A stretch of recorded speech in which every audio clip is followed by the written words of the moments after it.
Hello. Just waiting to confirm that stuff is up. Uh-oh. Mute this guy. No, I said... Okay, there we go. Cool, this has a better readout for how many people are watching the chat. Hello, everyone. Hello, Noise Girl. Hello, Andrew Yoder. I always hope I'm pronouncing people's names correctly.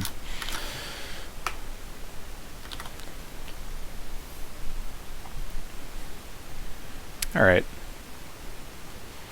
People showing up. Cool, welcome everybody. I'm just going to get into it because I'll probably have lots of boring rambling anyway. Alright, so we are going to take a trip back to... So the date stamp on this map is June 5th, 1996, but I think I actually made this map in the summer of 1994. I think June 5th of 1996 I must have gone through with a... I must have run it through a reject map builder, because I didn't even know what those were circa 94. So yeah. Yeah, this JIP business, I guess, is just like what I entered my initials as in like arcade games and high scores and stuff. It's an unfortunate 3 letters now, given its homophonousness to an ethnic slur. But yeah. This was the one map that I finished back in the day. The history of it, I guess, is I used it. I built it using a Doom editor called Doomed, and it came on a cover floppy disk. It was like a 3.5-inch floppy disk. That came with a magazine whose name I have forgotten, actually. I thought for a long time it was PC Gamer, and I went back looking through their archive of like all their covers, thinking like, okay, if I find the right PC Gamer from around like May or June of 1994, I'll find that cover disc. But it wasn't PC Gamer, it was something else. And in fact, PC Gamer I think had already started using CD-ROMs for their covers, which makes a lot more sense, fits a lot more. But yeah, no, this was some American gaming magazine that I didn't normally buy, but it had that 3.5-inch floppy disk on the cover that advertised, among other things like demos for games and stuff, a Doom level editor. And I didn't have access to BBSs or the internet or anything like that back then, so I jumped on that. I was like, "Oh, this is what I've heard that editing Doom levels is a thing. I've been desperately wanting to do it." And so I snapped up that magazine, and I took that floppy disk home, and I installed Doomed. Doomed, I was hoping I had a copy of it in my... actually, yeah, and we could probably run it, honestly. Yeah, it was a very early generation Doom level editor. I'm going to unzip this.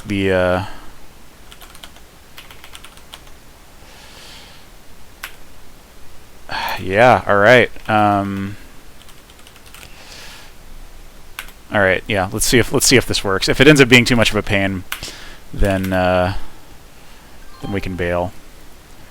But I'm gonna open up my... Let's see, what did I call it here? Doomed. Yeah, I'm opening up... this was a Windows 3.1 based Doom level editor. Oh, I have not installed. Oh man, so much weird. Yeah, this was like before there was a standardized installer system for Doom levels. I'm really opening with the most exciting possible thing here first, which is installing a Windows 3.1 program. All right, install it. Cool. All right, Doomed 4. Let's see if this loads.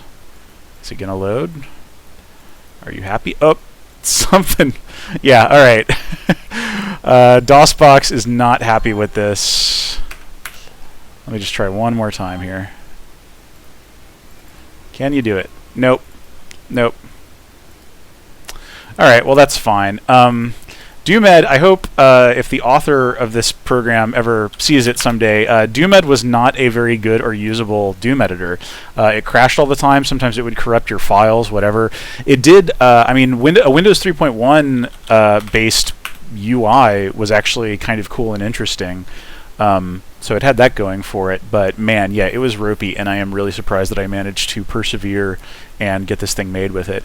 Anyway, so that's what I made this thing with, and bless whoever decided to include that program, the author of this program, and whoever decided to include it on the cover of that PC game magazine disc, because that may well have been the step that got me into that started my career. For other additional context, so in 1994 I was in high school. In the summer of 1994 I was in high school. I didn't have a summer job that year, I guess, so I just had a lot of time to do things like learn how to make Doom levels. And I listened to, there was probably a whole bunch of different albums I was listening to, but this is the one that I remember mainlining while I was making this map. The album The Supersonic Storybook by Urge Overkill. That was a band I was into back in the day.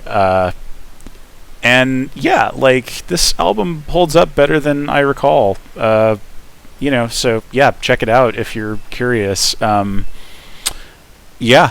Yeah, so I don't want to play it on the stream. I would just, like, you know, fire it up, but, like, I feel like it might get content ID'd or something, and I don't want my video to suddenly disappear or get muted entirely. Cool. All right, I'm just looking at the chat here, and let's jump in. I don't want to belabor all this preamble stuff too much. So yeah, let's jump in. All right, let me know if you're not hearing my voice and the background music and sound and stuff. I think I've got things set at a reasonable volume. This thing, by the way, like Doom Complete, is the output of a program that I released recently called Wad Smoosh, and what it does is it takes all of the Doom data files that you've bought, you know, from different versions of the game, and then it smooshes them all into a single file that you can play very easily with ZDoom. And so we can just select all the different official id releases of Doom. This map that I made was for Doom 1, and it's E1M1, so let's just jump in. And I'm going to play it on ultraviolence. I forget if I did difficulty levels or not, but yeah. All right, and let's use let's use the original Doom style status bar thing, even though I don't like it very much, just for nostalgia's sake. Cool. All right, so we start off in this tiny room, and yeah, and then we open it, and there's already enemies ahead, and we drop down, and we're just immediately jibbed by a cyber demon if we don't know what's going on. And then if we let it run for a little bit, we can kind of see that there is a fight ensuing between a spider mastermind and this cyber demon. So that's hilarious. So maybe what we should do... All right. Maybe what we should do here is get out of these guys' way and just let them fight it out. So Doom 2 had already come out, I think, by the time I made this map, or maybe it had. Maybe it hadn't. But I was intrigued by the level Gotcha, the setup in the Doom 2 level called Gotcha, which starts off with. There's my little secret. I know where all the secrets are. Whoops! I didn't mean to. I guess I accidentally have a key bound to jump. Okay, so they're continuing to fight it out. That's fine. Yeah, so, got a shotgunner wandering in here. Alright, and this Caco's just gonna come in here and be our buddy. And of course, I'm restricted to Doom 1's arsenal, so having to just plink away at everybody with the single shotgun. I'm not complaining too much, but yeah, like I want to say that Doom 2 was out by that point, and yeah, or maybe I had read a description of Gotcha in a preview of Doom 2. Because yeah, I was just all about the gaming magazines back then. I guess I just devoured information on video games that I loved hungrily, reading all about SimCity 2000. You know, just Populous 2. I was just, you know, I guess those are all sequels, which is anyway. So yeah, we escaped from that you know, wild fight between the two boss characters into this sort of hub thing. Like, we can go that way. There's a little secret thing off there. Who is shooting me? Man, these guys just keep wandering in. And then we've got a blue key door that we can't open yet. You may start to notice a theme, but I'll comment on it later when I've moved on a little bit here. Okay, so, and then I go upstairs, and it looks like we're in this kind of an area. We've got a view into a big red courtyard-y type space. And yeah, that's right. These monsters cannot get in, but these cacos can shoot in, which maybe helps us. And then we've got like, okay, we've got a chain gun up on a pedestal. We've got a view into this. This is clearly me aping the E1M3 Soul Sphere secret, which you may yet see again in some of my future work. I actually like the presentation of this secret. I would have lowered this windowsill by 8 units, but yeah, so that's like a little secret, and we'll discover that one in a second. Yeah, I guess I just wanted the player to be like harassed by these cacos, and see, while I was lollygagging, I got killed by another shotgunner. Yeah, this whole corridor here is just like packed with shotgunners. All right. I don't know what I should do here, really. Actually, I'll just grab the secret. All right, so a completely undisguised secret here, right? Like, you're looking at this, like, these textures are, I guess, slightly not aligned, but that is not a good tell. That is not a good tell, 1994 me. And then we've got this, and that does something, but then also there we've actually got a proper tell for proper texture alignment tell for that secret. And so now we can go in here. We're like, oh, but I know what this does. And sure enough, it lowers the Soul Sphere, which is awesome. All right, and now we get back up. This is a little weird because, I mean, it's a secret within a secret, right? A not completely unhinted at secret, but yeah, you think maybe you're just getting that Soul Sphere or the chain gun, and you end up getting both. All right, I went and grabbed that just because I don't want to have to deal with these cacos. While, I don't know. Yeah, you know, and I'm not sure why I made this window impassable by monsters, because I think it would actually be pretty cool if they were just spilling in there. It would make this a lot more of a threatened space. I don't know. I'm not gonna try to start critiquing this map too much, because we'll be here all day, and you know. If ever anything was in the past, yeah, sorry about the blinking lights here. This is obnoxious. I guess I just really wanted a place that was super dark with lots of weaker enemies, and it was blinking, because that's tension. All right.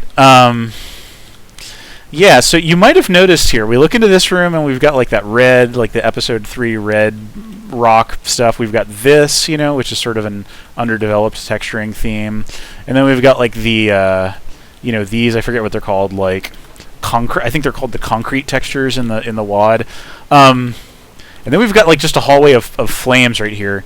So what I'm getting at here is that I was determined, apparently, to use every single texture available in Doom 1.wad in this map. I guess, like, yeah, restrained it is not, but yeah, you can sort of see how, like, just room by room, like, you know, a lot of maps, they'll, like, restrict themselves to just specific, you know, texturing themes. They'll be really consistent about it. Like, you know, maybe there'll be a few different themes represented in the map. With this with this map, every single room I'm changing up the texture. Oh dear. Yeah, with this map, just every single room I'm changing up a different texture theme. And that cacodemon on this elevator just really, it's really not good. It's not a very good fight to have. And then there's like monsters that are tripping this elevator to go back down. I don't know. I don't know. And I've just got a bunch of demons bunching up here. Yeah, and okay, and so now we're in the blue computer lab textured section, because that texture was also available. This at least, like, you know, I'm clearly like I'm clearly using the theme a little bit. I guess I just liked this texture for the ceiling, you know. But yeah, we've got like some blinking lights here. We've got like some computer stuff. So not super advanced, but you know, not bad for a first effort. So yeah, there used to be, you can kind of see in the auto map here, there used to be a window that would let you see out into that giant octagonal area with the two boss monsters that we started off with. And of course, when I was standing here, I got some crashes with the DOS version of Doom from the dreaded max vis plane error, which is really just like Doom, like original DOS Doom's way of saying there's too much detail on screen, I can't handle it. It's like specifically, I think, floor and ceiling surfaces. Oh goody. Yeah, I think what I was getting at here was like get these two to infight. But because the Caco can't get through that door, it's pretty awkward. Oh jeez. All right. Okay. There we go. That was my designer intent. I don't think it was very. Oh, a little of the old screen artifacting. Yes. The. Let's see if that makes it go away. Alright, yeah, so that Baron finished off the Caco for us. This Baron fight is actually pretty tough because at this point we don't have, like, we've only got the shotgun and maybe the chain gun. Yeah, so, I don't know, that's just not particularly challenging or good as a fight, but yeah. Alright, so we go through this teleporter, we've now got the blue key. So now we can go into this whole business. Alright, yeah, and it looks like the artifacting is fixed. Alright, there's another big room. This one is kind of, you know, green marble episode 3 themed. That cacodemon just jibbed one of these troopers. I love it when that happens. I was also definitely getting better at geometry and texturing and just, you know, gameplay, sort of. I mean, not that this is good gameplay, I would say, but, you know, this room has a little more of a presentation to it. You know, we've got, like, the red key just up on a thing here. We've got these imps that are behind their monster blocked line defs, so they just sit back here and snipe at you. And I think that more or less works. All right, I'm gonna grab that berserk power up. Oh, and it's in the blood, and the blood is damaging. Yeah, I really don't want to have to deal with this Baron yet, but I guess. Oh, also, is this? Okay, yeah, that might have been a red key locked door, even though it's. I don't think I marked it as such. Can you guys? Okay, and I think this is another one of those situations where. Yeah, they can't exit the area. All right, so we've got a Baron up on this little platform here. And there's a rocket launcher there, and we really want that rocket launcher. I don't know what I was expecting the player to do here. Maybe just, like, wiggle my way around. Yeah, like I just did, but would not have been capable of. Alright, and now we can take care of this Baron a lot more easily. Alright, alright. And then there's another secret here. It's not that difficult to guess, but we do this, and then we can go in here. And this is just one big sector. And yeah, that is just a big fat dead end, maybe? You know, the idea, it's a slime maze. Because I guess I thought slime mazes were cool. Alright, let's hustle it up here. Ah, yes, and the plasma gun at the end of the slime maze. So while this has taken a chunk out of us, it was all worth it. because we got that plasma. And it's starting to get difficult here. Oh yeah, yeah, I guess, right, okay, so that's another secret. Yeah, 5 out of 8 secrets. Sort of especially painful that this hanging guy texture, you know, is a door that slides open. I don't know if I was thinking about that or just, I don't know. Grody Doom stuff. Alright, so now we can go here, and there's a big outdoor area. And let me save my game here because I might die. Alright, and for some reason, I really wanted... I used... Oh, God, that Spider Mastermind is just peppering us. Let me see if I can just take care of that Spider Mastermind. There we go. Alright, that Spider Mastermind was pretty soft from the fight with the Cyber Demon. So yeah,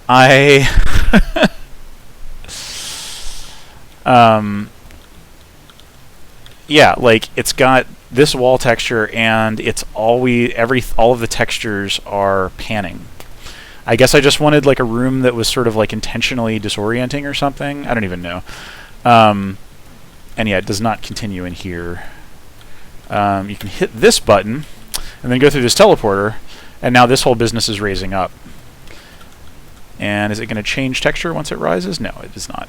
And I have to be careful here because... yeah, if I fall off into some of these areas, I cannot get back up. And there's a little misaligned texture here, and whoa, we've got the BFG. Yeah, I guess I definitely wanted to work that, you know, howling, wailing faces hell texture, you know, in. So I sure enough, I made a tiny little room you can be in it, and just flip out, you know, just be immersed in the psychological bizarreness of Doom. Ah! Okay, and then we're up here, and this is another sort of episode 3. I think, you know, this is making me realize that I was more influenced by episode 3 than I thought. Episode 2 was kind of a fave, but yeah, okay, and now we're all the way up here. So we've done this big long circle here. And yeah, now we're ready for the final section of the level. I think I was thinking maybe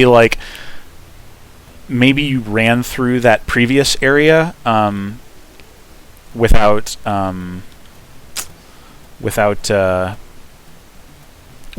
facing the survivor of that original fight, and maybe now you take them out. But I don't know, whatever. Let me check the chat here. Andrew Yoder says, it's interesting how a lot of the areas seem interested in an idea, but in a kind of prescriptive way. Yeah, I think so. That's a good way to put it. Because I was sticking kind of closely to what I perceived the different acceptable themes to be, you know? It's like I understood that there were all these options and you couldn't just like randomly assign stuff, but also, I think this might be a bad texture alignment. Yep, it's a bad texture alignment. Cool. And now we're in this last little section here. And there's just a whole bunch of enemies just tearing us up here.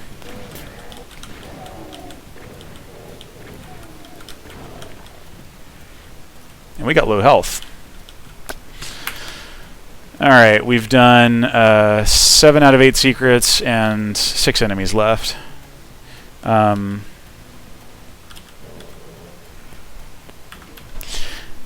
Yeah, yeah, I think like I think I was very concerned with like staying in the lines and doing something that was recognizably Doom. You know, I was not at all confident as a level designer or even just like as a creative person at this point.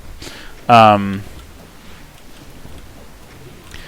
so I wanted to do something that, you know, I wanted to sort of like live up to the sort of standard of production, I guess, you know, and that's why I was like very conservative in some ways. Like I was just really interested in going through lots and lots of ideas in some ways, but also the individual ideas were fairly derivative and or just sort of like, you know, weird, not that great copies. So yeah, here we go into a wood room because we hadn't had a wood room yet, and the lights shut off when we go here and go into the little cubby that has the switch that lowers this other thing here.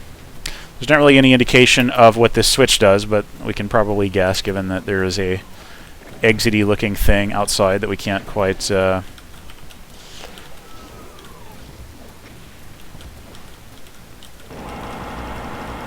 yeah. Again, not a very good fight, but yeah, so have we... Alright, I'm missing a secret. We've killed all the enemies now, but we're missing a secret, and I, for the life of me, cannot remember where it is. Where would it be? Where would it be? Yeah, gosh, where would it be? Well, I can use the good old IDDT. Yeah, let's do that and see if there was just like a room that I missed. No, maybe not. Okay, I have accessed all of the navigable space here, but maybe I didn't...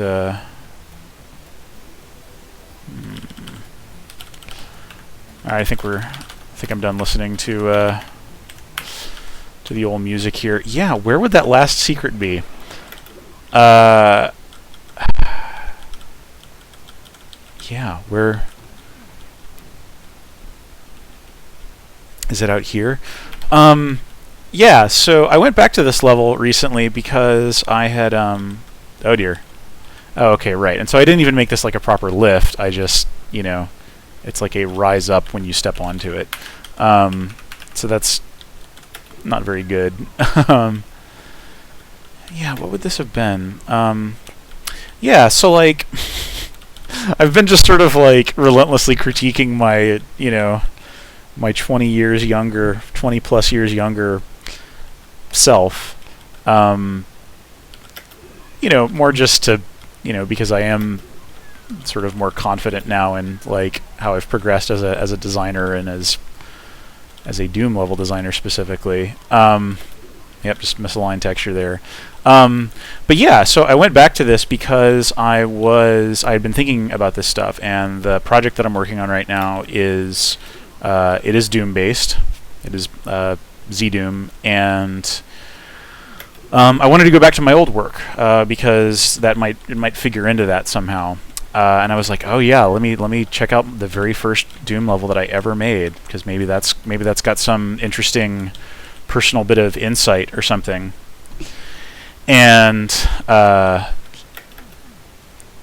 yeah, and what I found kind of is that like this isn't a very personal, like I don't think this is actually like a great artifact of me in high school.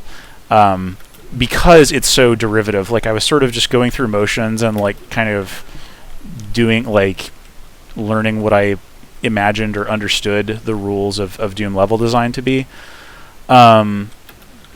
But yeah, I think ultimately like this isn't very... It doesn't have a lot of interesting stuff to it, you know, like it's some pretty basic stuff. You know, visually it's neither super polished nor like really wild and different. And then gameplay-wise, you know, I had a few little ideas that I was trying to get across, but my ability to, like... I don't think I was very conscious of... that I was implementing... I don't think I had any notion of, like, how to conceptualize a moment of gameplay and then implement it using the limited Doom scripting stuff that I had. Yeah, where...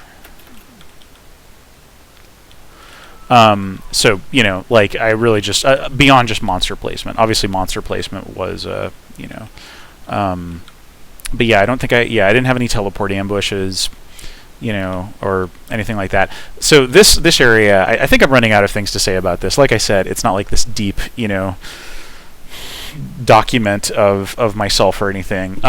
This shot, though, I'll dig up the tweet, that I made about this a long time ago. I saw a screenshot, like Doom came out and, you know, I loved it, and then I heard about I read about Dark Forces in The Adventurer, which Dark Forces being the Doom-style Star Wars FPS that LucasArts made back in, and they released it in, I don't know, I think early '95. And there was a screenshot. The first screenshot of it that I saw in the adventure was it was a room with a particular shape, and there were some stormtroopers across the way. And basically, I went home. I think I was working on this map at the time, and I built a version of that room that I saw in that screenshot from memory. I'll dig up because I later tracked down that screenshot and posted about it on Twitter, so I'll link that once we're done here. But which again was like very imitative, like I was just I saw something that looked cool in a magazine, and I was like, oh cool, I bet I could do that in a Doom level editor, because obviously Dark Forces wasn't even out yet, much less I didn't have access to a level editor. So yeah, this is the very first Doom level that I ever made. It's not very good. It's maybe better than some people's first maps. It is not my house, the old house that I grew up in Watauga, Texas. But yeah, it's it's a 1994 map for sure. Maybe I'll release this on Doom World and just submit it to the withering criticism, or maybe I'll make it a secret level in some other thing I release someday. I'd kind of feel bad about subjecting people to this gameplay. Let me catch up on the chat here.